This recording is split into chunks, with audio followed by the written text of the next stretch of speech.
complaining about the results you didn't get from the work you didn't put in. The only way to become more successful than most people is to be willing to do something most people aren't willing to do.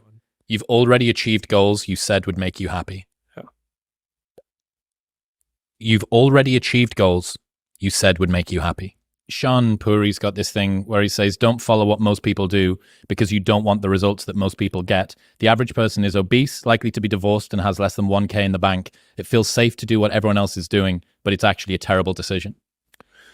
It's like the best way to guarantee to not have the life that you want is to do what everyone else is doing.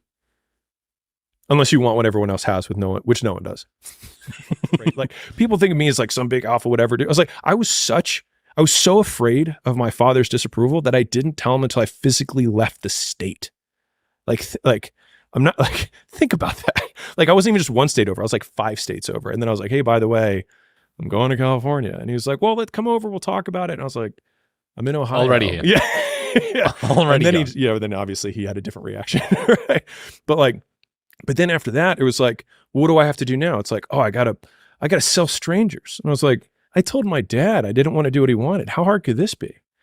And so like it then becomes this one huge proof point. So the bigger the dragon is that you have to slay, the more evidence you have that you can slay the next dragon. And I think that is, if there's ever been a good point for why getting over the first hard one is so hard, is that it will then give you the reinforcement that you can do whatever you need to do next. Yeah, the life you want is on the other side of a few hard conversations, and you're living a life you hate because you're too afraid to have them. I hope I don't wake. Oh, I love that quote. Okay, I'm gonna continue playing this video in just a second. Quick note here. I love clipping up videos like this, finding the best moments, and then making them into a video to save you, the viewer, time. I don't want you to watch the whole 3-hour podcast when you can just watch, a 20-minute clip or a 30-minute clip of the best moments in there. But this specific podcast, it was so hard to choose the best moments because there were so many good ones. So that quote that he just said, the life you want is just a few difficult conversations away. I love it because we're all avoiding conversations that we need to have. I love it. Pick up, you know what I mean? And that was the thing where I was like, this is a big enough problem that, like, if you don't want to wake up, then what have you got to lose? Exactly. And that was it. And I was like, I have nothing to lose. And that was when I think in the last podcast we talked about this, where it's like, if everybody who's like at the bottom and feels like they have nothing going for them, reframe that as, I have nothing going for me, which also means that I have nothing to lose by taking action, it makes you a much more dangerous person. And I think that was the flip that I've had repeatedly shown to me in my life that allowed me to take the step that I was afraid to take. Have I told you about the region beta paradox? Have you seen that one? Okay, so this is interesting. So imagine that you had to go a mile or less, and if you did... A mile? A mile. Okay. If you had to travel a mile or less, you would walk it. And if you had to go more than a mile, you would drive it. Okay. So paradoxically, you would go 2 miles quicker than you would go 1 mile. Uh-huh. If you follow that rule, the important insight here is that if you only take action when things cross a certain threshold of badness, sometimes better things can feel worse than worse things. Oh, yeah. So if you look around and you see that people are stuck in region beta, this zone of comfortable complacency, right? It's the guy that sticks in his just okay job because his boss isn't too much of a dick, but the pay isn't that good and he's not really that passionate, but it's all right, whatever. The person that stays in the acceptable relationship, they're not that fired up, but they're not really in love and their partner's not really got much alignment with their interests. Or the person that stays in a crappy apartment and there's a bit of mold in the ceiling, but it's cheap and it's in a good area of town or whatever. All of these people would be better off if their situations were worse, because it would give them the activation energy to kick them out of the bottom, and their only regret would be not doing it sooner. So I agree totally. People generally stay in a comfortable state until they are forced to change. And something related to that is, how often do you see immigrants who come to this country and excel very well professionally? It's because they have been derived of it most of their lives, and they see the opportunity here and they take advantage of it. If you think back to all the negative situations you had, like the really, really bad ones, when you expand the time horizon, most times they become net wins. And so then it just means that, like, if you're in a really tough time right now, you just got to wait. and then you'll get your reference point back on all the things that changed as a result, because most times when shit is bad, it can't get worse. So then you feel like, well, it can't get worse than this. And then your action threshold decreases, and you do all the things you know you should have done anyways. And so it's like we have this big stack of should do's, and we just wait until it's 2 miles. Yep.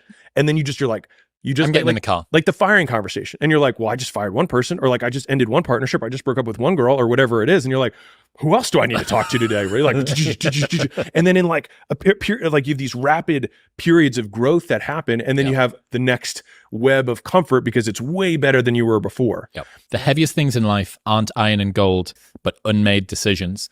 The reason you are stressed is that you have decisions to make, and you're not making them. It continues to distract you. I've got this concept called anxiety cost. So kind of like opportunity cost. Yeah.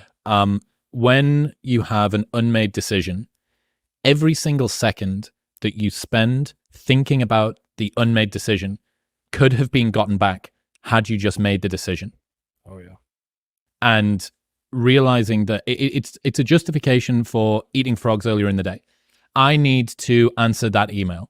The longer that you wait until... Sorry, did he say it's a justification for eating frogs earlier in the day? Okay, irregardless of the point, both Chris and Alex are such great communicators. It's insane. And this quote that Chris said, it really made me think of decisions differently, because I think we've all had situations where we push over a decision and then we thought about it later on in the day or later on the next day or whatever. And it's true, because that is time that you would not have wasted had you already made that decision.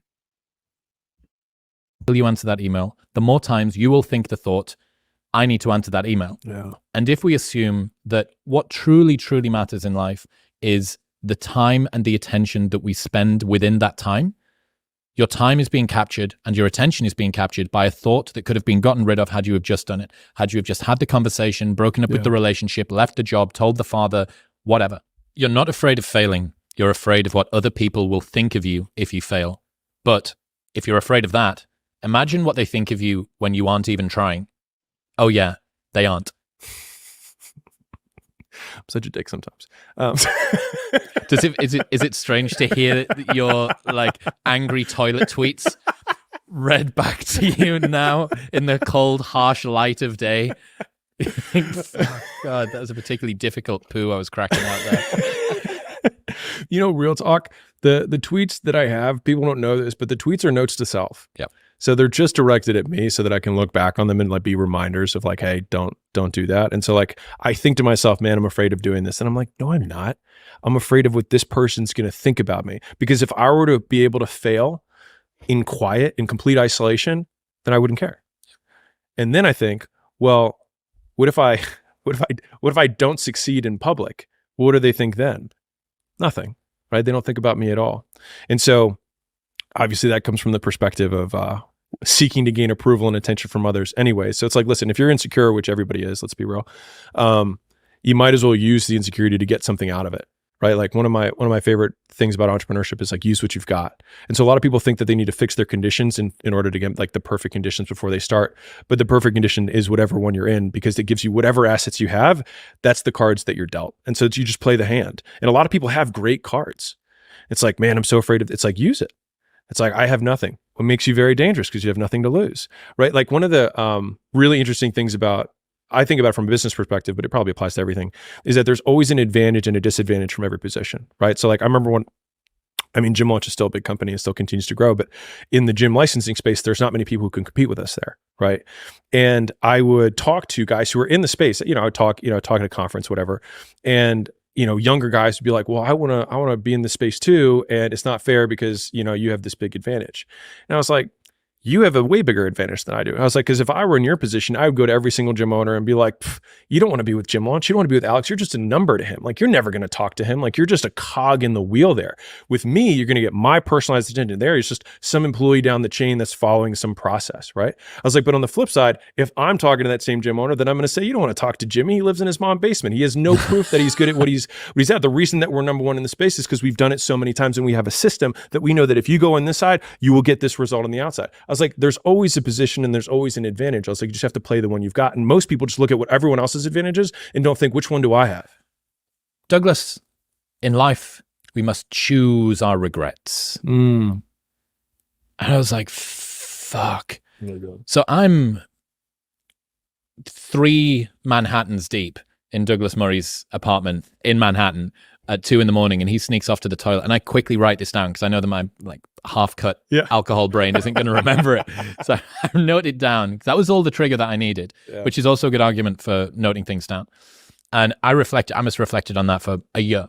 I must have thought about it for a year. In life, we must choose our regrets. What the fuck does that mean? Okay, first off, in an existence where opportunity cost is baked in because you don't get to split test life, and by doing a thing, you can't do a different thing. I have the choice between going to the gym and going to the theme park. If I go to the gym, therefore I can't go to the theme park. Even if the decision of going to the gym was the right call, I will always have the open loop of, yeah, but what if I'd gone to the theme park? You can't ever know, right? Okay, so that means that fundamentally, regrets are baked in to our existence. And I'd always thought that the reason that I had a regret was due to some suboptimal decision that I'd made. If only I'd made this decision better, I could have ameliorated the regret. Okay, so regrets are an unavoidable part of being a human, and they're a byproduct of opportunity cost, which you can't get away from.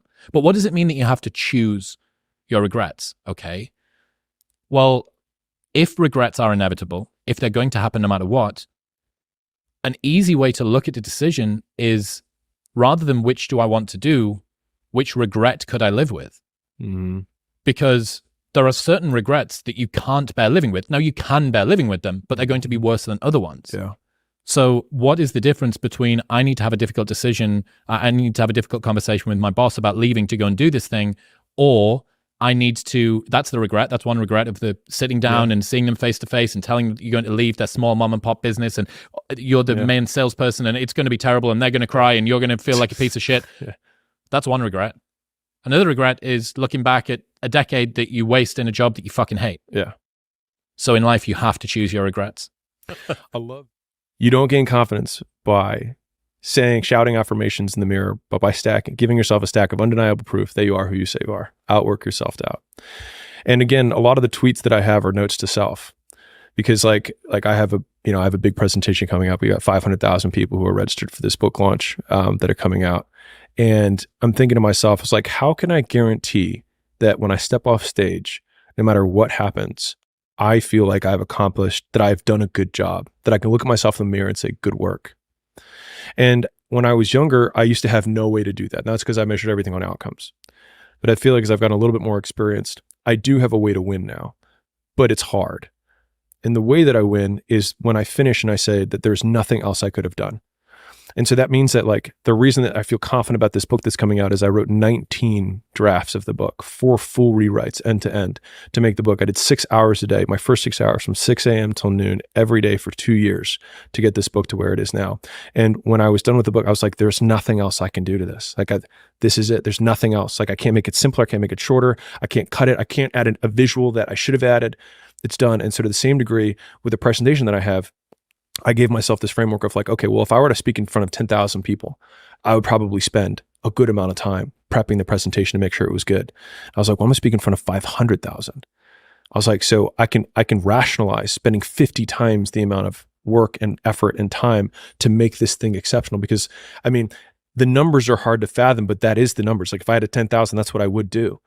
And so it allowed me to take a presentation and, I have 900 slides that I'm going to get through in 60 minutes.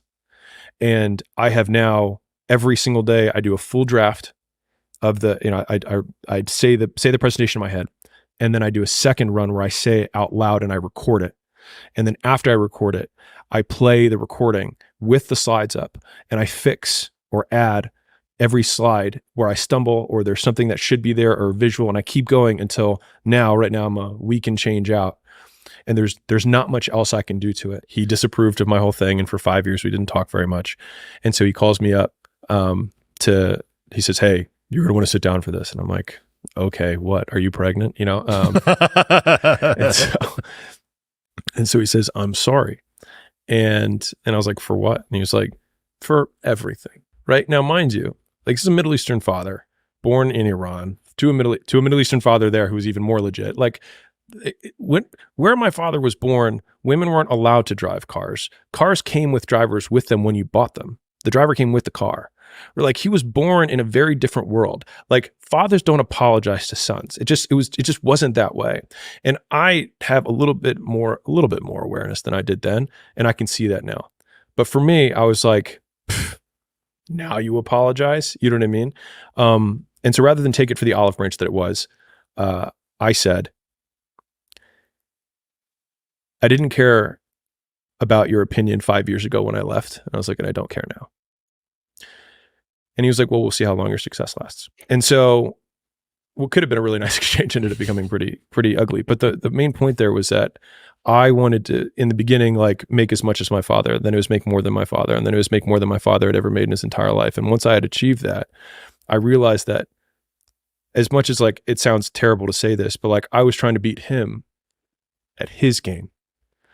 And this is pretty alive in a lot of Asian cultures. Same thing. Making money is a big, like when my dad would introduce somebody, he'd be like, this is so-and-so, he makes this much a year. Like, so it was just really clear, like this is how much status someone has. And so like, it was really deep for me. But it was only when I realized that I had won at his game that I realized I'd never even asked the question of like, what game am I trying to win? And I don't know how many people are actually trying to win at a game that they didn't even set the rules up for. So many. When they're in it. And that's why I say, like, I think I was fortunate that I hit a really tough goal because my dad is a successful man, relatively early on. But that exchange, and then and then reflecting back and feeling terrible about myself for like saying what I said, and then I was like, I did everything that I've done to this point to beat my father, the man who actually raised me, who tried to make me the best man I can. And when I really start thinking about it, I'm like, I like who I am. He raised me. So doesn't that mean that he might have been the perfect father? And then that really messes with me. This moment right here was probably my favorite moment of the whole podcast. At this point, I've watched this podcast like 3-4 times. I don't know. And I've seen Alex Hormozi's relationship with his father change throughout time. When I first started watching, he was very sour and bitter towards his father. And just seeing how this has changed over time, how he actually, and I thought about this too. The fact that he's so driven and he blamed everything on his dad for a lot of the accomplishments he's had because he's trying to just kind of prove to his dad that he was a bad father. At the end of the day, that bad father ended up making him so successful. It's like a paradox. And if his father wasn't like that, Alex Hormozi would not be who he is today. So in a way, his father was the perfect father. I always thought about this, and the fact that he realized this too, I know it's so trippy. And I was just happy to see that. And it seems that the relationship is improving now. So it was good to watch. And so, yeah, so go ahead. Well, it's hard to think that the people you used to have contempt for or distaste or hatred or whatever shaped you in a way that you couldn't have been. And I often think about how my most powerful frame for gratitude has been thinking about my 85-year-old self, waking up as my 30-year-old self, and all of a sudden looking at Layla and be like, man, I remember when we were this young. And then looking out the window and being like, man, Vegas wasn't even developed. Like, there's no flying cars yet. Like, man, they were still used gas. Like, this is so cool. And I get out of bed and I'm like, man, my elbows don't hurt. My knees don't hurt. Right. Because I'm thinking about what my 85-year-old self would think. And, we're talking about whatever, but it allows me to enjoy the mundane in a way that I know that I would give everything that I had when I was 85 to enjoy again. And it's a trippy frame, but like, if you can think like, what would 85-year-old me would be like? I'm just not, my body doesn't hurt. You know what I mean? Like, I actually have energy. Like, I can think clearly. I don't have brain fog because I'm 85. Right. And that has been probably my single most powerful frame on feeling grateful, and allowed me to feel more present at times when I start to feel like I'm going through the motions and just like clicking in the routine and just like day after day after day, and they feel the same. That's very unique. I actually tried this after I watched this, and yeah, it's definitely trippy. I recommend everyone to try that. That's been my biggest slowdown, where I can pull the reins and be like, and mind you, it lasts a few minutes. But when I think back on the days where I use that frame, the part of the day that I remember is just the few minutes that I use it. So, and I remember because what had happened was everybody when I was sleeping on the gym floor, right? Like, I was the underdog, and everyone, my clients were all like, "Oh, good for you. You're going after your dream." And they'd see my blanket and my pillow in the corner of the gym, and they knew I was sleeping there, and it was evident. I lived there. I didn't have a shower. I didn't have a shower to go to the YMCA to go shower. And that everybody was like pro me, and then people would come in, they sign up like, I'm gonna support you, right?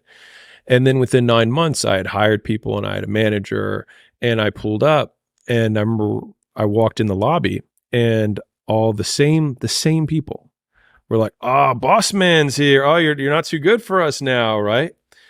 And I remember being so jarred by the experience, and I was like, "You guys rooted for me," and I was like, "And now I did what you said you were rooting for me to do."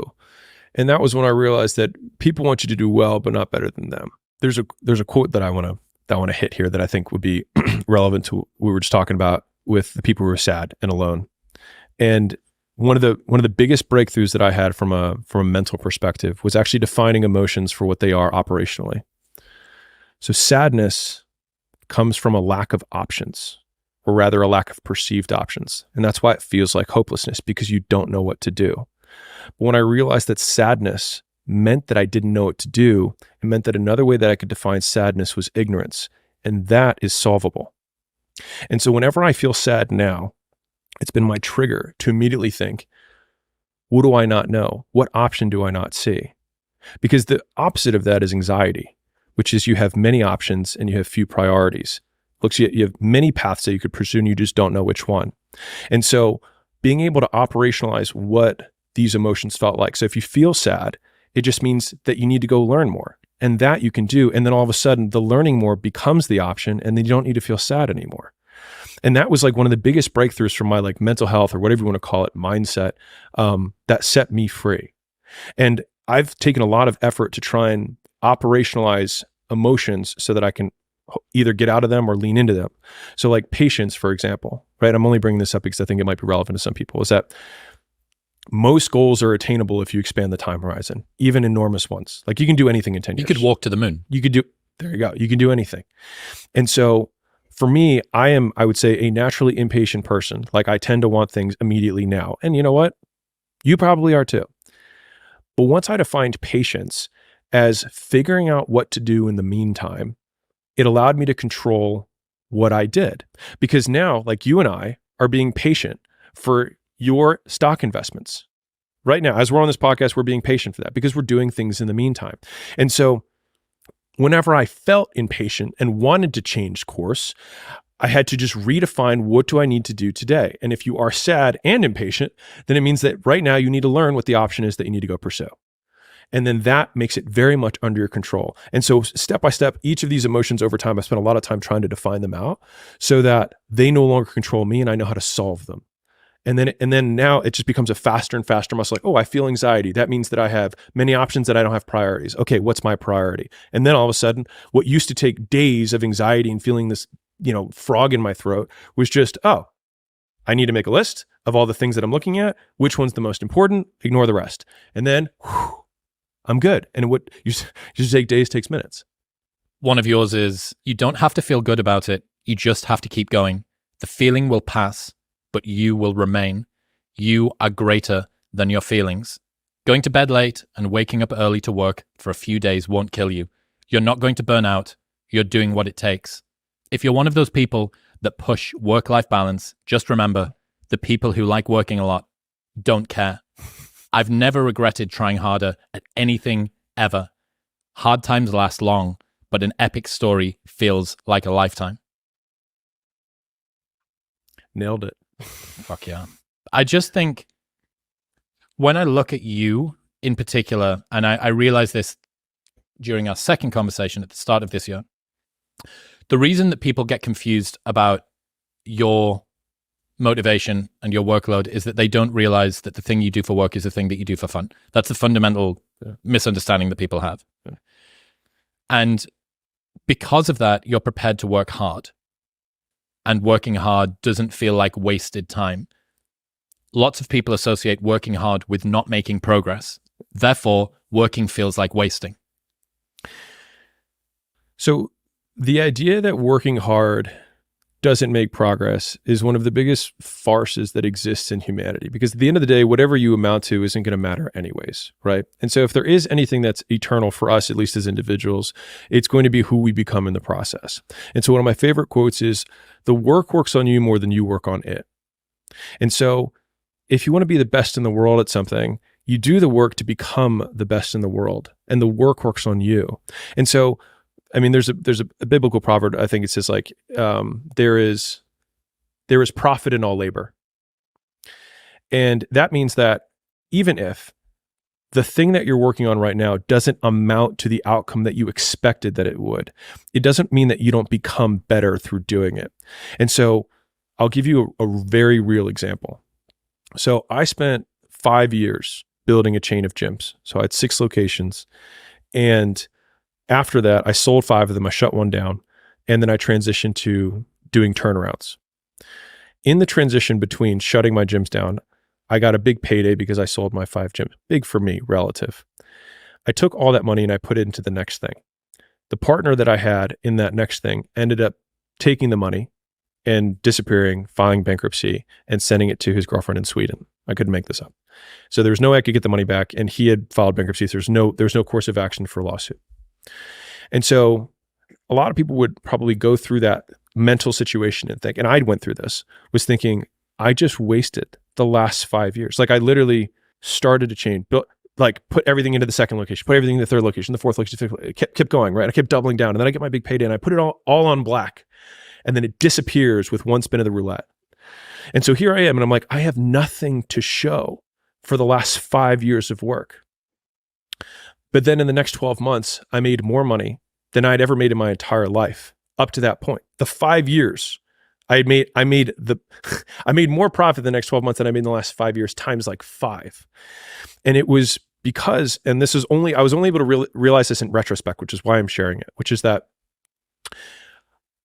the thing that was the outcome of those 5 years was me and the skills and the experiences that I possessed through going through it. And so whatever the next mountain that you're trying to climb is, of course it's going to be higher, but it's going to require you to go. You know, what this reminds me of, what Alex just said, it reminds me a lot of video games. I know this, just bear with me for a bit to get the point. So imagine playing some of the old video games like Pac-Man or something, and it might take you, you know, a few hours to get good enough to get to like level 5. However, once you get to level 5, and let's say you fail at level 5, it'll be much easier. It might take you 5 minutes to get to level 5 now because you already have that skill set. So once you get to a certain skill set, that's why you hear a lot about serial entrepreneurs that, oh, they lost everything. Yup, became a millionaire again. Then they lost everything again, became a millionaire again.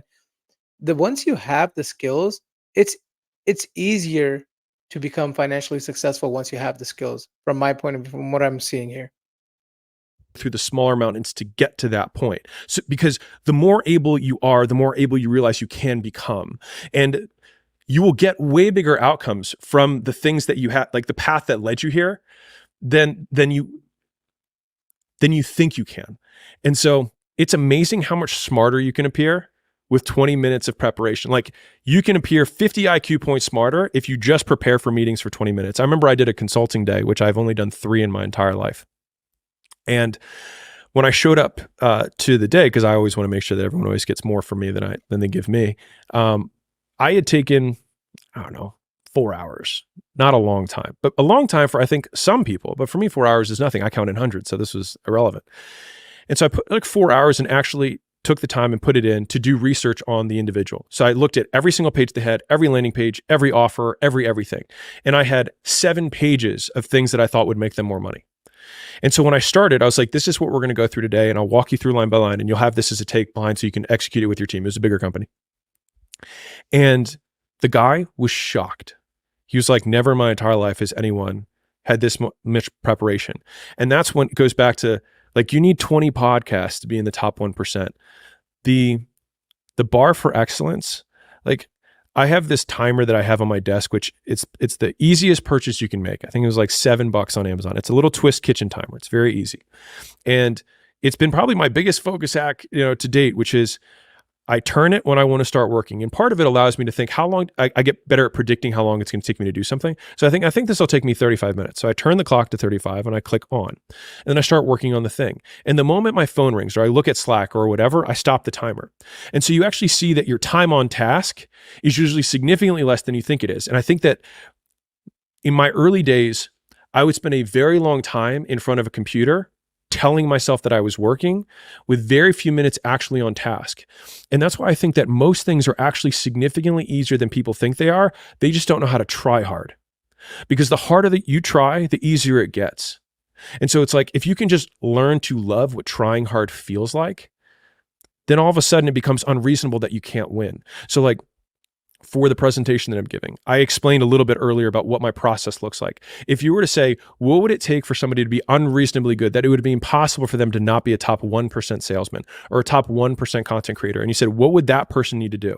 Irrelevant from outcome, what would be the actions or evidence that they would have to do prior to that thing that would make it unreasonable that they couldn't succeed?